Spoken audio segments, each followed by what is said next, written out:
بسم اللہ الرحمن الرحیم۔ السلام علیکم ناظرین، آپ تلاش نیوز پر دیکھ رہے ہیں پروگرام آج کی بات۔ آج بڑا اہم دن 6 ستمبر یوم دفاع، پاکستان کی تاریخ کا اہم ترین دن۔ اس دن بھارت نے پاکستان پر حملہ کیا اور ہماری جو بہادر مسلح افواج ہیں انہوں نے اور ان کے ساتھ ہمارے عوام نے مل کر بھارت کے دانت کھٹے کیے اور شجاعت اور بہادری کی ایسی انمٹ مثالیں قائم کی ہیں جس کی کوئی دوسری نظیر نہیں ملتی۔ پاک فوج کے شانہ بشانہ لڑنے والی مجاہد فورس، یہ بہت کم لوگوں کو پتہ ہے، خاص طور پہ ہماری نوجوان نسل جو ہے اس کو کچھ پتہ نہیں ہے۔ ہم نے اپنی نوجوان نسل کو آگاہ کرنے کے لیے، اپنی تاریخ سے آگاہ کرنے کے لیے یہ جنگی تاریخ جو ہے اپنے اسٹوڈیوز میں مدعو کیا ہے۔ بہت معروف شخصیت ہیں، کسی تعارف کے محتاج نہیں ہیں۔ راولپنڈی تعلیمی بورڈ کے پہلے سیکٹری اور اسلام آباد تعلیمی بورڈ کے چیئرمین بھی رہے ہیں، ورلڈ بینک میں بھی انہوں نے خدمات انجام دی ہیں، اور اس کے علاوہ جوائنٹ سیکٹری بھی رہے ہیں فیڈرل جو ایجوکیشن کی جو منسٹری ہے اس میں۔ اور ان کا ایک کردار جو ہے وہ 1965 کی جنگ میں 6 ستمبر کے حوالے سے ہمارے فوج کے شانہ بشانہ لڑنے والی مجاہد فورس جو ہے اس کے کمانڈر بھی یہ رہے ہیں۔ تو ان سے جو نا ان کی یادداشتیں جو ہیں 65 کی جو جنگ ہے اس حوالے سے کچھ جو نا چھپے ہوئے گوشے جو ہیں ہماری اس جنگی تاریخ کے، ان پہ بات کریں گے۔ میں سب سے پہلے تو پروفیسر صاحب آپ کا شکریہ ادا کرتا ہوں کہ آپ نے وقت نکالا اور ہمارے اسٹوڈیوز میں تشریف لائے۔ میں چاہتا ہوں کہ آپ ہمارے ناظرین کو ایک تو یہ بتائیں کہ 6 ستمبر کی کیا اہمیت ہے مختصر طور پہ، اور اس کے بعد جو مجاہد فورس کا کردار ہے، مجاہد فورس جو ہے نا وہ کیسے لڑی اور اس کی کیا کمپوزیشن ہے، اس حوالے سے تھوڑا سا ہمارے ناظرین کو آگاہ کیجیے۔ آپ نے مجھے اس موقع پہ اپنے اسٹوڈیو میں آنے کی دعوت دی اور اس معاملے میں یوم دفاع پاکستان کے حوالے سے بات کرنے کی دعوت دی۔ میں آپ کا شکریہ ادا کرتا ہوں، آپ کی تنظیم کا شکریہ ادا کرتا ہوں۔ تو اس کی مجاہد فورس کی جو تاریخ ہے اس سلسلے میں یوم دفاع کی جو اہمیت ہے وہ بہت زیادہ ہے، چونکہ یہ پہلا موقع تھا کہ پاکستان کے اوپر باقاعدہ بھارت نے حملہ کر کے اس قوم کو ایک لحاظ سے جگا دیا۔ ایک قوم سے پہلے تھوڑی بہت سست تھی، لیکن اس موقع پہ حملہ جو ہے اس کے لیے ایسا اہم دن ثابت ہوا کہ اس کا تاریخ میں ہمیشہ ذکر ہوتا رہے گا۔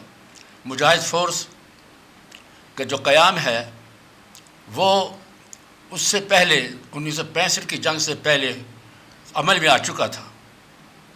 دراصل 1963 میں جب اس وقت کے صدر مملکت جنرل محمد ایوب خان، انہوں نے یہ دیکھا کہ ہندوستان کشمیر کے محاذ پر فوجی جمع کر رہا ہے، اس کے علاوہ پاکستان کے دوسرے علاقوں میں بھی فوجیں جمع ہو رہی ہیں اور اسلحہ جمع کر رہا ہے۔ تو 1963 میں اس نے سوچا کہ فوج کے علاوہ پاکستان کی نوجوان نسل کو بھی دفاع کے سلسلے میں شامل کیا جائے۔ تو یہ موقع تھا جب کہ پاکستان کی مجاہد فورس کا قیام عمل میں آیا۔ پروفیسر صاحب، اس کو آپ جنرل ایوب خان کی جو دور اندیشی اور پیش بندی جو ہے نا قرار دیا جا سکتا ہے؟ بالکل، بہت بڑی پیش بندی تھی، چونکہ وہ چکنے تھے، کیونکہ ہندوستان شروع سے پاکستان بننے کے بعد ہمیشہ سے اس کا جو رویہ ہے وہ پاکستان کے خلاف سخت دشمنی والا رہا، اور بلکہ اکھنڈ بھارت کا ان کا جو خواب تھا وہ اس کو پورا کرنے کے لیے ہمیشہ ہر معاملے میں وہ کوئی نہ کوئی کارروائی کرتے رہتے تھے۔ اچھا پروفیسر صاحب، مجھے پہلے جو نا آپ یہ بتا دیجئے کہ یہ جو مجاہد فورس ہے اس کی جو نا کمپوزیشن اور پھر اس کی کوئی ٹریننگ، فوجی ٹریننگ، اور اس کا کیا لیول تھا، اس حوالے سے کچھ تھوڑا سا بتائیے پہلے۔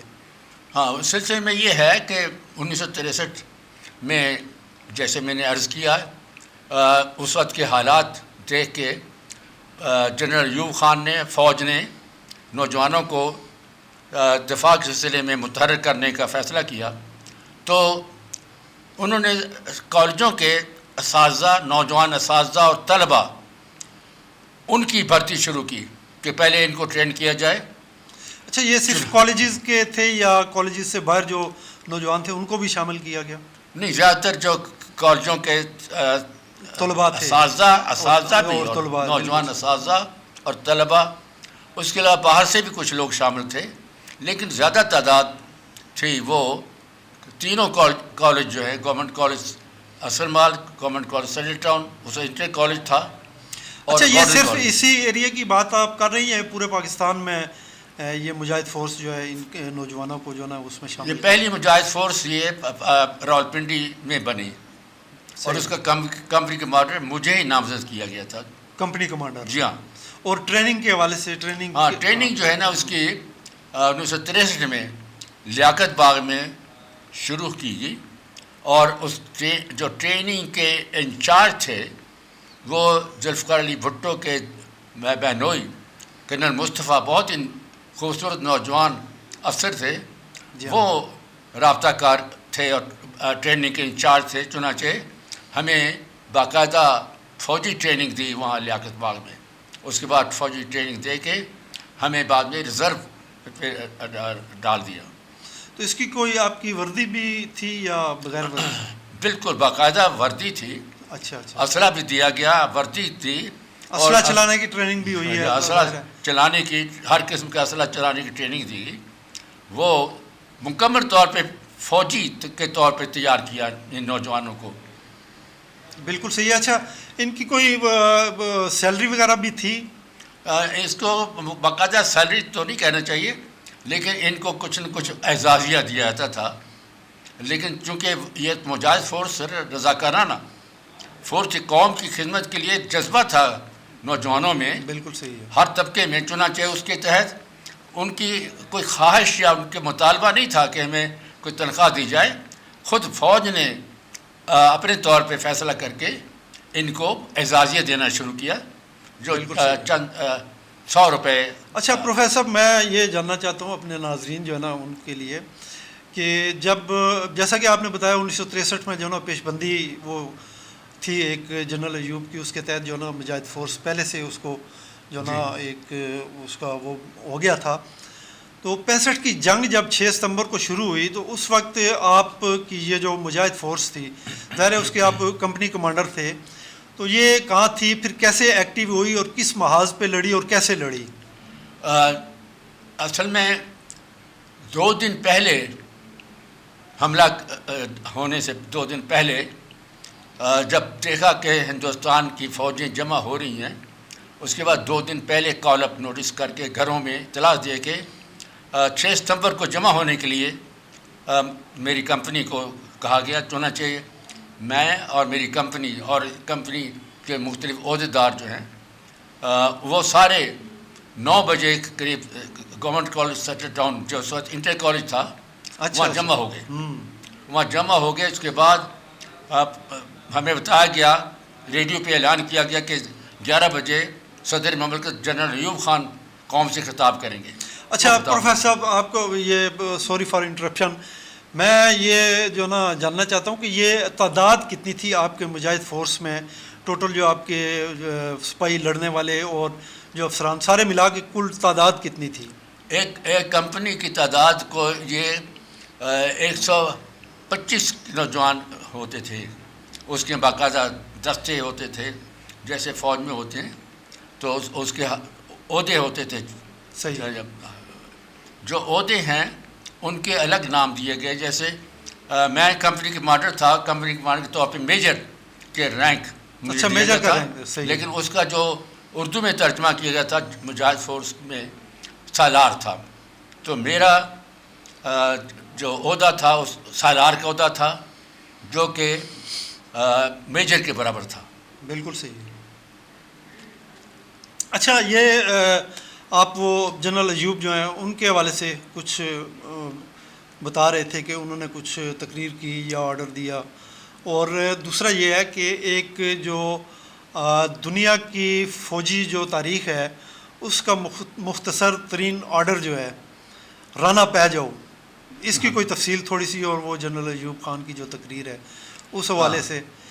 وہ چونکہ یہ تقریباً 59 سال پہلے کی بات ہے، تو میں نے وہ تقریر جو ہے نا، مجھے زبانی یاد نہیں تھی، بڑی ولولہ انگیز تقریر میں نے ڈاؤن لوڈ کر کے، مجھے اجازت دیجیے کہ میں پڑھنا چاہوں گا، چونکہ یہ بہت اہم تقریر تھی. تو جنرل ایوب خان نے کہا: میرے عزیز ہم وطنوں، السلام علیکم. 10 کروڑ پاکستانیوں کے امتحان کا وقت آن پہنچا ہے. آج صبح سویرے ہندوستانی فوج نے پاکستان کے علاقے پر لاہور کی جانب سے حملہ کر دیا ہے، اور بھارتی ہوائی بیڑے نے وزیر آباد اسٹیشن پر ٹھہری ہوئی ایک مسافر ٹرین کو اپنی بزدلانہ حملے کا نشانہ بنایا ہے. بھارتی حکمران شروع ہی سے پاکستان کے وجود سے نفرت کرتے رہے ہیں، اور مسلمانوں کی علیحدہ آزاد مملکت کو انہوں نے کبھی دل سے تسلیم نہیں کیا. پچھلے 18 برس سے وہ پاکستان کے خلاف جنگ کی تیاریاں کرتے رہے ہیں. پاکستان کے 10 کروڑ عوام، جن کے دل کی دھڑکن میں لا الہ الا اللہ محمد رسول اللہ کی صدا گونج رہی ہے، اس وقت تک چین سے نہیں بیٹھیں گے جب تک دشمن کی توپیں ہمیشہ ہمیشہ کے لیے خاموش نہیں ہو جاتی. پھر انہوں نے یہ بھی کہا: ہندوستانی حکمران شاید ابھی نہیں جانتے کہ انہوں نے کس قوم کو للکارا ہے. ہمارے دلوں میں ایمان اور یقین محکم ہے، اور ہمیں یہ معلوم ہے ہم سچائی کی جنگ لڑ رہے ہیں. ملک میں آج ہنگامی صورتحال کا اعلان کر دیا گیا ہے. جنگ شروع ہو چکی ہے. دشمن کو فنا کرنے کے لیے ہمارے بہادر فوجیوں کی پیش قدمی جاری ہے. لہذا اللہ تعالیٰ نے پاکستانی مسلم افواج کو اپنے جوہر دکھانے کا موقع عطا فرمایا. میرے ہم وطنوں، آگے بڑھو اور دشمن کا مقابلہ کرو. خدا تمہارا حامی و ناصر ہو. آمین. پاکستان پائندہ باد. اس وقت جو ہے نا، جنرل موسیٰ خان وہ چیف آف آرمی اسٹاف تھے. اس جنگ شروع کرنے کے جو فوجیوں کو، تمام پاکستان کے افواج کو انہوں نے آرڈر دیا بطور CNC. وہ اس وقت لاہور جنرل رانا تھے، کور کمانڈر یا اس طرح کا کور کمانڈر رانا تھے. جی. اور انہوں نے تمام تاریخ دنیا میں ایک بہت سی مختصر ترین جو ہے وہ آپریشن آرڈر دیا. وہ کہا: رانا پہ جاؤ. جو پنجابی میں تھا. This is the shortest operation order in the world history. تو یہ بہت اہم. پروفیسر صاحب، اس میں کوئی شک نہیں ہے کہ یہ جو آرڈر تھا رانا پہ جاؤ، اور واقعی پاکستان کی بہادر اور جری افواج جو ہے نا، انہوں نے بھارت کے دانت کھٹے کر دیے. اس میں کوئی شک نہیں ہے. ہمیں اپنی پاک فوج پر ناز ہے، اسی طرح مجاہد فورس پر بھی ناز ہے. میں یہ جاننا چاہتا ہوں کہ مجاہد فورس جو ہے، فرنٹ محاذ پر تو ہماری آرمی تھی، پاک فضائیہ تھی، لڑ رہے تھے، اور اس میں مجاہد فورس کس جو نا جگہ پہ کھڑی ہے، کہاں پہ انہوں نے جو نا اپنی فوج کی جو نا شانہ بشانہ لڑی ہے، یا پچھلے محاذوں پہ اس کی کوئی اس کی تھوڑی سی میں عرض کرتا ہوں. جی ہاں. یہ جو میں عرض کرتا ہوں، جو ہی ان کی تقریر ختم ہوئی اور جنہوں نے لا الہ الا محمد رسول اللہ کہا، تو سارے مجاہدوں نے انہوں نے نعرہ تکبیر اللہ اکبر کہا، پاکستان زندہ باد. مطلب اتنا جذبہ ان کے اندر پیدا ہو گیا. جہاں تک جو مجاہد فورس کا کردار ہے، وہ یہ ہے کہ راولپنڈی چکلالہ کے علاقے میں جتنی افواج کی انسٹالیشن ہیں، فوجی تنصیبات ہیں، اور ان کے علاقے میں جو اہم ان کے اور دوسری کارروائیاں ہیں، اس سلسلے میں جو پیٹرول ڈیوٹی اور گارڈ ڈیوٹی مجاہد فورس کے حوالے کر دی گئی چکلالہ کے علاقے میں. صحیح. اور جو وہاں پہ فوج تھی ان کو آپ نے فری کر دیا فارغ کر دیا تاکہ وہ اگلے موضوع پہ دوسرے موضوع پہ لڑائی میں حصہ لے سکے. چنانچہ میری کمپنی نے تمام عرصے میں وہ علاقہ جو ہے محفوظ کیا, اس کی گارڈ ڈیوٹی دی, پیٹرولنگ کی راتوں کو, اور ایسا بھی ہوا کہ بعض اوقات دشمن کے جو جاسوس ہوتے تھے ان کو بھی پکڑ کے فوج کے حوالے کیا. بالکل صحیح, یہ تو بڑا اچھا زبردست کردار رہا ہے. اچھا, فرنٹ مارچ پہ تو میرا نہیں خیال کوئی مجاہد فورس کے جو نا آپ کی کمپنی کے کوئی لوگ گئے ہوں. نہیں, اس وقت نہیں گئے تھے. بعد کی البتہ بعد کی مجاہد فورس کے علاوہ یہ اسٹوڈنٹس کے اندر ایک ٹریننگ کا پروگرام شروع کیا, اور اس میں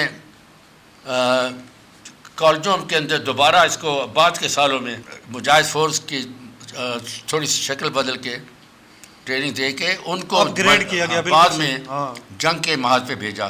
اچھا پروفیسر, مجاہد فورس کا تو یہ کردار, آپ اوور آل جو ہے ہماری بہادر مسلح افواج ہیں ان کا جو کردار ہے وہ جس بہادری اور شجاعت کے ساتھ وہ لڑے اور دشمن کے دانت کھٹے کیے, اس پہ کوئی تھوڑا سا مختصر الفاظ میں تبصرہ فرمائیے. ہماری فوج کے افسران جرنیل سے لے کے نیچے تک, حتیٰ کہ جو سپاہی ہے, ان کی ٹریننگ میں ان کے اندر جذبہ جہاد پیدا کرنے کی شروع سے کوشش کی گئی, کیونکہ ساری قوم کو فوج کے ہر عہدیدار کو پتہ تھا کہ ہمارا دشمن جو ہے نا تعداد کے لحاظ سے بہت زیادہ ہم غالب ہے, تو ہمیں اس کا مقابلہ کرنے کے لیے جذبہ جہاد کا اپنے اندر پیدا کرنا پڑے گا, چونکہ دشمن جو ہے اس مسلمانوں کے خلاف جب لڑتا ہے تو تاریخ اسلام میں یہ ذکر ہے کہ ایک مسلمان مجاہد اپنے سے کئی گنا زیادہ 10 دشمن جو ہے نا وہ ان کو بھاری ہوتا ہے. چنانچہ یہ جذبہ پیدا کرنے کے لیے اور ان کے اندر احساس پیدا کرنے کے لیے ان کو تیار کیا گیا. چلیں, بہت شکریہ پروفیسر صاحب. ہم جو ہے نا اپنی بہادر افواج جو ہے مسلح بہادر افواج 65 کی جنگ ہے, 71 کی جنگ ہے, اس کے بعد بھی کئی موضوعوں پہ جو ہے نا اس طرح کے معاملات ہوئے, لیکن ہماری جو پاک فوج ہے اس میں چاہے بری فوج ہے, فضائیہ ہے یا بحریہ ہے, اس نے بے مثال جو ہے نا شجاعت اور بہادری کا مظاہرہ کیا ہے, اور پوری قوم کو جو ہے نا اپنی اس مسلح افواج پہ جو ہے نا ناز ہے. اور آئندہ بھی اگر کسی دشمن نے میلی آنکھ سے پاکستان کی جانب دیکھا تو نہ صرف یہ ہماری مسلح افواج بلکہ 1965 کی جنگ میں جیسے یہ آپ نے مجاہد فورس کا ذکر کیا, اس کے علاوہ پوری قوم جو ہے نا وہ اپنی فوج کے شانہ بشانہ تھی. بے شک بے شک. تو یہ آنے والے وقتوں میں بھی کوئی اس طرح کا اگر محاذ آرائی اس کا ہمیں سامنا ہوا تو پوری قوم جو ہے اپنی مسلح افواج کے ساتھ ہے. پروفیسر صاحب, میں اسی کے ساتھ جو ہے نا آپ سے اجازت چاہتا ہوں, ہمارے پروگرام کا وقت ختم ہوتا ہے. اپنے ناظرین سے بھی اس دعا کے ساتھ اجازت چاہتا ہوں کہ جہاں رہیں خوش رہیں, اپنا خیال رکھیے گا, اپنے ارد گرد کے لوگوں کا خیال رکھیے گا. اللہ حافظ.